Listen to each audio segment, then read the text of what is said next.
Hi guys, my name is Tino Tuader and I'm here to present to you my game FRAS, the game for the 3D level design module at the University of the West of Scotland. This is the main menu. We have a quick race, career, online, settings, about and quit. Quit exits the application. Career and online are disabled because not present in the demo. About shows the information related to the game, and settings allows the user to change between the race mode and experimental mode. In race mode, the user controls the car. In experimental mode, the user controls the first-person controller. Here you can also select the race time. I kindly suggest you to use noon or evening because morning and night uses real-time lighting system, and that is quite heavy on your GPU. Right, so let's start this. Let's hope we get a good time. The user controls the Dacia 1310 model using the arrow keys. Up and down to accelerate and brake, left, right for steering. Right, then the user follows its path and uses the UI suggestions to go through the track. As we saw the previous sign, it was a left turn, but the sign also suggested that the user should avoid the roundabout, should take the roundabout completely. Right, here the track is kind of self-explanatory. After the left turn here, there's no way out, so another U-turn has to be performed, and basically we have to go back. This is actually how the track used to be in 2013 for the National Rally Circuit.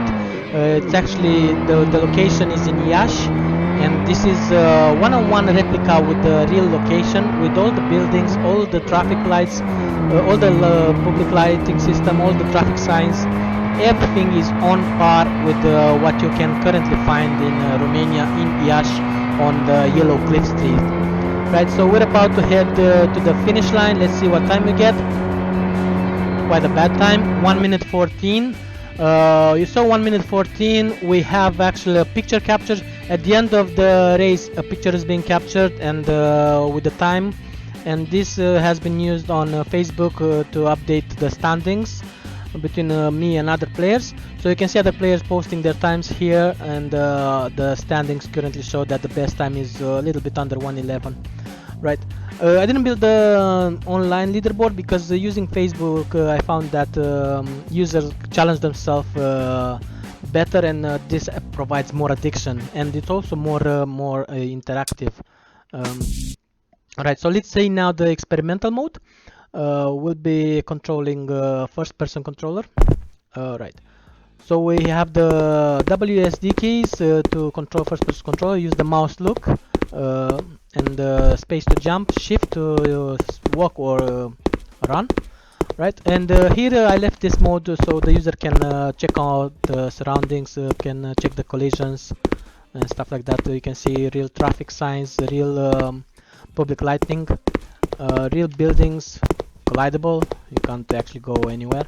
Right, so basically all these block of flats belong to the National Railway Company, and this is Club CFR, a meeting point for the employees of the National Railway Company from Romania. This is the Yellow Cliff. It's a huge concrete structure whose purpose is only functional. So its purpose was to keep the hill sliding down towards the CFR Club. This was a huge issue at the beginning of the 19th century, but thanks to this structure now the problem is solved. This is Academos residence. It's basically a modern building which is student halls, and it doesn't quite fit into the scenery, but because it was in real layout of the track, I had to include it in the scenery as well. Right, now I'm going to show you the some debug features. I'm going to show you how to advance the time and how to notice the real daylight system. Right, so using F12, you can see on the bottom left the time flies by faster, and using F11 you can reduce that speed. So we'll go with F12, hit it a few times, and you can see the shadows, basically the sun going down. You can see the shadows showing how the time passes by, and the sun sets now, and you can see on the other side on the horizon the sky bleeding. At 7 o'clock the public lighting system will kick in, and this is what causes the problem because this is real lighting, and it's computed at every frame, and this is why, because there are so many lights, even with deferred rendering, it's actually slowing down the application. Right, we're gonna go until the sunrise at about 20 minutes before 5 o'clock, so 20 to 5. Let's travel in time a bit further. Right, so we can already start to see in the horizon how the sunsets begin. The public lighting system will be turned off at 9 o'clock, so it will be still on. But then we can see the sun coming up slowly but surely, and also the nice flare effect when the sun, when the camera watches directly to the sun. This was nicely implemented to provide more realism. Basically, looking this way, it kind of looks very real. Right. Other features, as I mentioned, real collisions, real location, real layout, real buildings, real traffic signs. Everything is built one-on-one with the reality. You can check on Google Maps the layout of all these traffic signs, all these lights. I'm not sure I did the trees one-on-one, but other than that, everything seems very, very realistic. This is how it actually represented in the real life.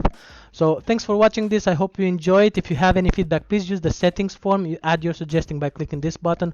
Or if you have more detailed feedback you want to provide, please don't hesitate to send me an email at tinutsu@gmail.com. My name is Tinut Toader and this was FRAS. Thanks for watching this. Have a good day.